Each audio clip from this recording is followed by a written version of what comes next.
केंद्र आणि राज्याच्या मासेमारी बंदीच्या नियमांत तफावत. पारंपरिक मच्छीमारांची कोंडी. केंद्राकडून 1 ऑगस्टपासून खोल समुद्रात मासेमारीला परवानगी, तर महाराष्ट्रात 15 ऑगस्टपर्यंत बंदी कायम. पिढ्यानपिढ्या समुद्राशी नाते जोडून मासेमारीच्या माध्यमातून आपला उदरनिर्वाह करणाऱ्या कोळी बांधवांसमोर आता नवे संकट उभे राहिले आहे. केंद्र आणि महाराष्ट्र शासनाच्या मासेमारी बंदीच्या नियमांमध्ये असलेल्या तफावतीमुळे पारंपरिक आणि छोट्या मच्छीमारांची कोंडी होत असल्याचा आरोप मच्छीमार संघटनांकडून करण्यात येत आहे. महाराष्ट्राच्या पश्चिम किनारपट्टीवर मोठ्या संख्येने कोळी बांधव वास्तव्यास असून मासेमारी हा त्यांच्या उपजीविकेचा पारंपरिक व्यवसाय आहे. मात्र बदलत्या काळात समुद्रातील वाढते प्रदूषण, यांत्रिकी मासेमारी, वातावरणातील बदल, वाढते शहरीकरण आणि समुद्रात उभारले जाणारे विविध प्रकल्प यामुळे आधीच मच्छीमार अडचणीत आहेत. त्यातच आता मासेमारी बंदी कधी उठणार यावरून केंद्र आणि राज्य शासनाच्या नियमांमध्ये तफावत निर्माण झाल्याने मच्छीमारांमध्ये असंतोष वाढत आहे. महाराष्ट्राला तब्बल 877 किलोमीटरपेक्षा अधिक लांबीची समुद्र किनारपट्टी लाभली आहे. पालघर, ठाणे, मुंबई शहर, मुंबई उपनगर, रायगड, रत्नागिरी आणि सिंधुदुर्ग असे राज्यात 7 सागरी जिल्हे आहेत. केंद्रीय सागरी मत्स्य संशोधन संस्थेच्या 2016च्या जनगणनेनुसार महाराष्ट्राच्या किनारपट्टीवर 526 मासेमारी गावे असून सुमारे 87,717 मासेमार कुटुंबे येथे वास्तवास आहेत. त्यापैकी तब्बल 80,906 कुटुंबे पारंपरिक पद्धतीने मासेमारी करणारी आहेत. म्हणजेच आजही मोठ्या प्रमाणावर कोळी समाजाची उपजीविका पारंपरिक मासेमारीवर अवलंबून आहे. महाराष्ट्रातील सागरी मत्स्य व्यवसायावर अवलंबून असणारी एकूण मासेमार लोकसंख्या सुमारे 3,64,899 असल्याचे आकडेवारीतून समोर येते. मासेमारी बंदीचा मुख्य उद्देश म्हणजे माशांचा प्रजनन काळ सुरक्षित ठेवणे, अतिमासेमारी रोखणे आणि समुद्रातील मत्स्य संपत्तीचे संवर्धन करणे. पावसाळ्याच्या काळात बहुतांश सागरी माशांचा प्रजनन काळ असतो, त्यामुळे या काळात मासेमारीवर निर्बंध घालण्यात येतात. मात्र महाराष्ट्र आणि केंद्र शासनाच्या बंदीच्या कालावधीतच आता मच्छीमारांचा पेच निर्माण झाला आहे. महाराष्ट्रात सुरुवातीला 1 जून ते 31 जुलै असा 61 दिवसांचा मासेमारी बंदी काळ लागू करण्यात आला होता. मात्र मच्छीमार संघटनांच्या मागणीनंतर गुजरातच्या धर्तीवर महाराष्ट्रातही बंदीचा कालावधी वाढवून 1 जून ते 15 ऑगस्ट करण्यात आला. म्हणजे महाराष्ट्राच्या प्रादेशिक जलक्षेत्रात 15 ऑगस्टपर्यंत यांत्रिक आणि यंत्रचलित मासेमारी नौकांना मासेमारी करता येणार नाही. समुद्र किनाऱ्यापासून 12 सागरी मैलांपर्यंतचे क्षेत्र राज्याच्या अखत्यारीत येते, तर 12 सागरी मैलांपासून 200 सागरी मैलांपर्यंतच्या समुद्राला विशेष आर्थिक क्षेत्र म्हणजेच EEZ म्हटले जाते आणि या क्षेत्रातील मासेमारीशी संबंधित नियम केंद्र शासनाच्या अखत्यारीत येतात. केंद्र शासनाने विशेष आर्थिक क्षेत्रातील मासेमारीसाठी 1 जून ते 31 जुलै असा 61 दिवसांचा बंदी कालावधी निश्चित केला आहे.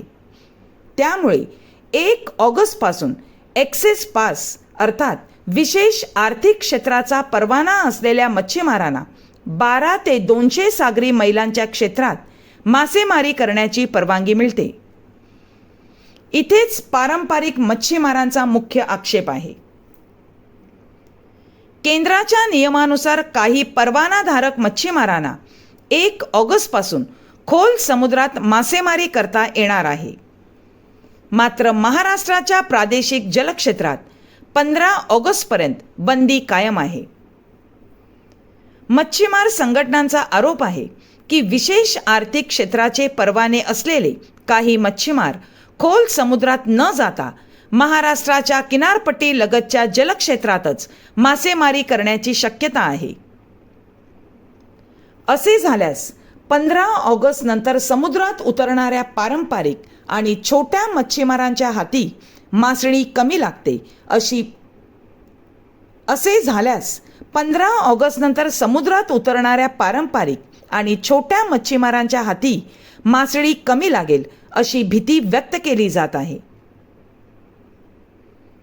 महाराष्ट्र मत्स्य विभागाच्या माहितीनुसार सध्या राज्यातील 628 मच्छीमारांकडे विशेष आर्थिक क्षेत्राचा परवाना असल्याचे सांगितले जाते. त्यामुळे केंद्राच्या नियमानुसार या मच्छीमारांना 1 ऑगस्टपासून खोल समुद्रात मासेमारी करता येणार आहे. मात्र यामुळे पारंपरिक मच्छीमारांमध्ये अस्वस्थता निर्माण झाली आहे.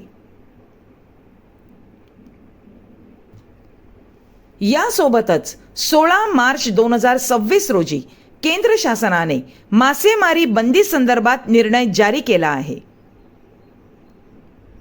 मात्र महाराष्ट्रातील मच्छीमारांना या निर्णयाची योग्य वेळी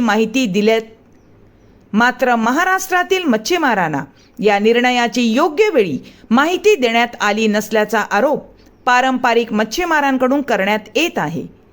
त्यामुळे अपुरे मनुष्यबळ, इंधनाची अडचण आणि नौकांची सुरू असलेली दुरुस्ती अशा विविध कारणांमुळे अनेक मच्छीमारांना समुद्रात उतरण्यास विलंब होऊ शकतो आणि परिणामी आधीच आर्थिक संकटात असलेल्या पारंपरिक मच्छीमारांना मोठ्या आर्थिक नुकसानीचा सामना करावा लागू शकतो अशी भीती व्यक्त केली जात आहे. दरम्यान गुजरातमध्येही 1 जुलै ते 15 ऑगस्टपर्यंत मासेमारी बंदी लागू करण्यात आली आहे. मात्र गुजरातच्या नियमांमध्ये भारतीय विशेष आर्थिक क्षेत्रातही यांत्रिक बोटींमार्फत मासेमारीवर बंदी घालण्यात आली आहे. तर बिगर मोटारयुक्त लाकडी बोटी, वल्हवण्याच्या बोटी आणि पायी मासेमारी करणाऱ्यांना मर्यादित स्वरूपात सूट देण्यात आली आहे. याच धर्तीवर महाराष्ट्रातही नियम लागू करावेत अशी मागणी आता पारंपरिक मच्छीमार संघटनांकडून केली जात आहे. एकीकडे मासेमारी बंदीच्या नियमांचा प्रश्न आहे, तर दुसरीकडे समुद्रात होणाऱ्या विविध प्रकल्पांमुळे सागरी जीवसृष्टी आणि माशांच्या प्रजननावर परिणाम होत असल्याचा दावा मच्छीमारांकडून केला जात आहे. वाढवण बंदर, वर्सावा वरळी सागरी मार्ग, कोस्टल रोड यासारखे प्रकल्प सुरू आहेत. तर उत्तन विरार सागरी मार्ग, मेट्रो 13, वॉटर मेट्रो आणि ऑफशोर विमानतळ यासारखे प्रकल्प प्रस्तावित आहेत.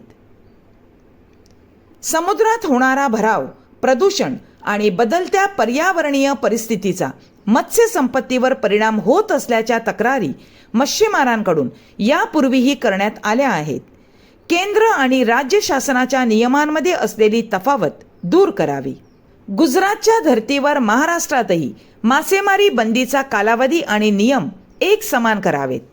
पारंपरिक आणि लहान मच्छीमारांच्या उपजीविकेचे संरक्षण करावे आणि केंद्र शासनाच्या निर्णयाची माहिती मच्छीमारांना वेळेत देण्यासाठी प्रभावी यंत्रणा उभी करावी. अशा प्रमुख मागण्या आता मच्छीमार संघटनांकडून केल्या जात आहेत. समुद्राशी पिढ्यानपिढ्या नातं जोडलेल्या कोळी बांधवांच्या उपजीविकेचा प्रश्न आहे. त्यामुळे केंद्र आणि राज्य शासन या नियमांमधील तफावत दूर करून पारंपरिक मच्छीमारांना दिलासा देणार का, हा प्रश्न आता मच्छीमारांकडून उपस्थित केला जात आहे.